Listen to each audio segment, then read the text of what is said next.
கம்பளி ரொம்ப இதமா புசு புசுன்னு இருக்கு. நாம குளிர் அடிச்சா கம்பளி போத்திக்கிறோம்.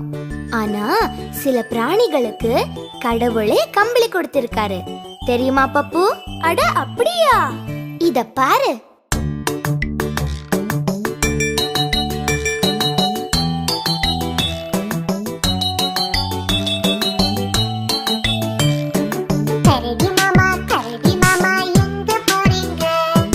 காட்டு பக்கம் வீடு விட்டு அங்க போறங்க.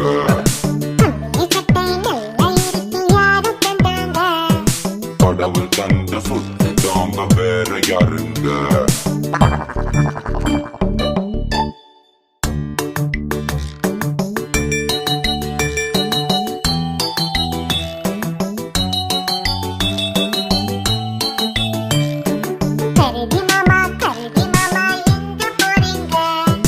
காட்டு பக்கம் வீடு விட்டு அங்க போறங்க.